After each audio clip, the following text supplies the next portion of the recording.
دوستو یہ کہانی بھی بہت زیادہ مزے کی ہے۔ یہ کہانی بنی اسرائیل میں رہنے والے دو بھائیوں کی ہے۔ اگر آپ کو یہ کہانی اچھی لگے تو ہمارے اس چینل کو سبسکرائب ضرور کر دینا تاکہ آپ کو ہمارے آنے والی ہر نئی کہانی کا نوٹیفیکیشن بر وقت مل سکے۔ بنی اسرائیل میں دو بھائی رہتے تھے۔ ان دونوں بھائیوں میں ایک بھائی کافر تھا اور دوسرا بھائی مسلمان۔ کافر بت کو سجدہ کرتا تھا جبکہ مسلمان خدا کو ایک مانتا تھا۔ وہ دونوں بھائی مچھلیوں کا شکار کرتے تھے۔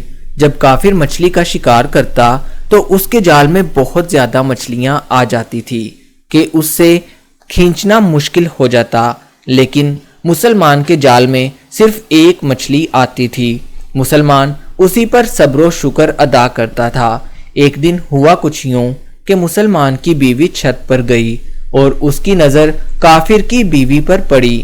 کافر کی بیوی نے بہت خوبصورت لباس اور زیورات سے خود کو آراستہ کیا ہوا تھا۔ مسلمان کی بیوی کے دل میں بھی حسرت پیدا ہوئی کہ کاش وہ بھی کافر کی بیوی کی طرح مالدار ہوتی۔ ایک دن کافر کی بیوی نے مسلمان کی بیوی سے کہا کہ تم اپنے شوہر کو آمادہ کرو کہ وہ بت کی پوجا شروع کر دے تو تم بھی بہت زیادہ مالدار ہو جاؤ گی۔ یہ سن کر مسلمان کی بیوی بہت زیادہ غمزدہ ہو گئی اور واپس اپنے گھر آ گئی۔ جیسے ہی اس کے شوہر نے اسے پریشان دیکھا تو بولا، کیا ہوا ہے؟ تم مجھے آج کچھ پریشان دکھائی دے رہی ہو۔ تو وہ کہنے لگی، مجھ سے اب یہ سب کچھ برداشت نہیں ہوتا۔ یا تو تم اس معبود کی پوجا کرنا شروع کر دو جس کو تمہارا بھائی مانتا ہے، یا پھر تم مجھے چھوڑ دو۔ یہ سن کر وہ مسلمان شخص بہت زیادہ پریشان ہو گیا اور اپنی بیوی کو سمجھانے لگا کہ تم ایمان کی دولت سے مالا مال ہو کر کیوں کسی اور طرف مائل ہونا چاہتی ہو؟ لیکن اس کی بیوی ضد پر اڑی ہوئی تھی کہ مجھے بھی دوسروں کی طرح آرائش کا سامان چاہیے۔ اس نے اپنی بیوی کو سمجھاتے ہوئے کہا، چلو ٹھیک ہے، میں کہیں اور کام تلاش کروں گا کسی بڑے ماہی گیر کے ساتھ، اور پھر جو پیسے تمہیں لا کر دیا کروں گا تم اس سے اپنی حالت درست کر لینا اور اپنے کافی زیادہ زیورات خرید لینا۔ یہ سن کر مسلمان کی بیوی کو کچھ سکون حاصل ہوا۔ اگلے دن وہ مسلمان کام کی تلاش میں جگہ جگہ پھرتا رہا، لیکن اسے کہیں بھی کام حاصل نہیں ہوا۔ جب وہ تھک گیا تو دریا کے کنارے آ کر بیٹھ گیا اور خدا کی عبادت میں مصروف ہو گیا۔ لیکن جیسے ہی وہ گھر پہنچا تو اس کی بیوی نے دریافت کیا کہ آپ ساری رات کہاں تھے؟ تو وہ مرد مومن کہنے لگا، میں بادشاہ کے دربار میں تھا۔ بادشاہ نے مجھے کچھ دن کے لیے اپنے ہاں رکھنے کا فیصلہ کیا ہے۔ اس کی بیوی کہنے لگی، تو پھر وہ بادشاہ آپ کو اس کے بدلے میں کیا دے گا؟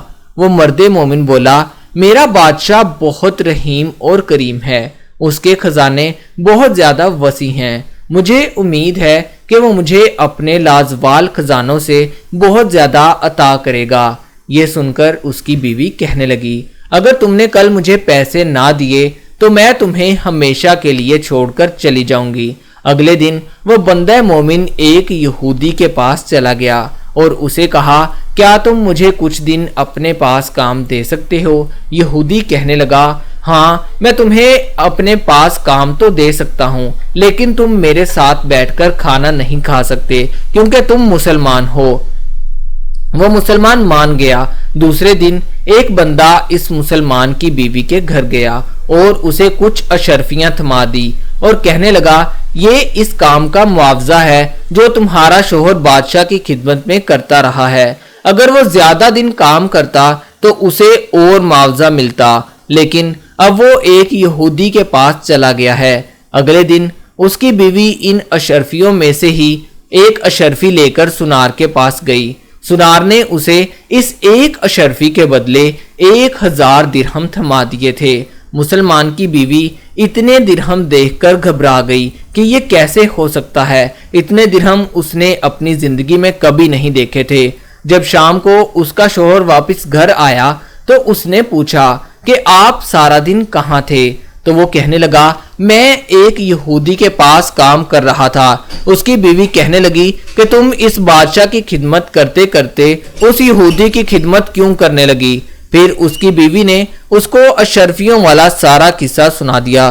اس بندہ مومن نے جیسے ہی یہ بات سنی وہ سنتے ہی بے ہوش ہو گیا، لیکن جیسے ہی اسے ہوش آیا اپنی بیوی سے کہنے لگا، افسوس میں نے بادشاہ دو عالم کی خدمت کا حق اپنے اوپر لازم نہ کیا۔ اس کے بعد اس آدمی نے اپنی بیوی کو ہمیشہ کے لیے چھوڑ دیا اور وہاں چلا گیا جہاں اس کی پرسکون جگہ تھی۔ وہ خدا کی عبادت میں مصروف رہا کرتا تھا۔ اس طرح اس نے اپنی ساری زندگی خدا کی عبادت میں گزار دی تھی اور وہاں پر ہی اس کا انتقال ہو گیا تھا۔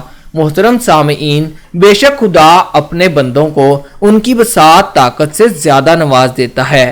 اگر ہم اپنے خدا کی طرف ایک قدم بڑھاتے ہیں تو وہ 70 قدم ہماری طرف بڑھاتا ہے، کیونکہ وہ اپنے بندوں سے بہت زیادہ پیار کرتا ہے۔ وہ بندے کو اس کی عبادت کا صلہ ضرور دیتا ہے، چاہے وہ دنیا میں صلہ دے دے چاہے وہ آخرت میں صلہ دے دے۔ دوستو، اگر آپ کو یہ کہانی اچھی لگی ہو تو اس چینل کو سبسکرائب کر لیں اور ہمارے آنے والی ہر نئی کہانی آپ تک پہنچ سکے۔